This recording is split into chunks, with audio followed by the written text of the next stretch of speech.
Hello, welcome. My name is Chris Kwan, and in my previous video, I mentioned about my current project, which is loansyndicate.com. It's a system whereby people can lend and borrow to each other, to people that they know, their friends, and the system is more reliable because you need to trust your friends. And they need to trust you. Now, tonight I'm not going to talk about that because some people have been saying to me that I have been neglecting deposit offer. Depositoffer.com, which is also another of my invention, is also patented in the US. The process is a way for people to provide the deposits to banks and for banks to bid on it. Now, that's the general idea. But what people do not actually see beyond that is that they can also tell the banks what they want. For example, they can say, I'm going to put $10,000 US dollars. I can take 5% per annum, or I can take 100 IBM shares. Now, isn't that interesting? Because now the banks have a different way of looking at things, because if things they don't understand and they can't control, they may not want it. But again, for sophisticated investors, that could be a way to hedge their position in their portfolio. I'll leave it to imagination to see how it goes.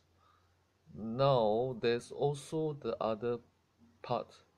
A lot of people have startups, including myself, and we have employees who have shares, and they don't know whether those shares is going to be, you know, be listed and make money. That's what the real issues are. So deposit offer again allows people to offer their shares with startups as a deposit. So it's up to the people. There will be people who wants to take those shares as a deposit. For example, it's like a short sale, if you know what I mean. So they will take those shares and they may want to combine with other shares, and then when the market goes up, they can sell it. But as far as the employee is concerned, they'll be receiving an interest on those shares that they have lent out all the time, because that's what they do.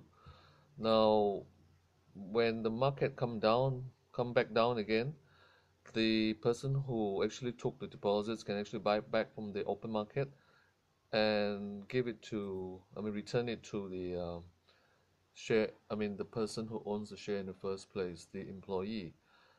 Um, we will ask, why would that happen? Well, if you have bought Ferrari, symbol race, on the New York Stock Exchange, you will notice that the price have gone up and then it's down. It's still down today. I know because I have those shares. I bought it at 56. I think now it's doing something like in the 40s, in the early 40s. So, that's not good for me, but I'm just saying that's a scenario people can use. People can use to sell when the market is going up and buy back when the market is going down, and then return the shares to those employees who at the same time have a way to get some interest for their deposits. Obviously, there's many ways to do deposit auctions. What I want to tell the world is that we shouldn't limit ourselves to what the bank tell us to do. Now, the bank says to us, okay, 10,000, I'm going to give you 2.5, I'm going to give you 2. Take it or leave it. Yes, I mean, they can do that because they're banks, but do we have to take it? That's the question. So most of my ideas are, in a way, it's not disruptive. It's just that it's going against the grain. Now, whether that will get any traction or not, it depends on you. It depends on whether you are likely to, just get on with your life, do what they want, whether it's beneficial to you or not. And I mean, that's all.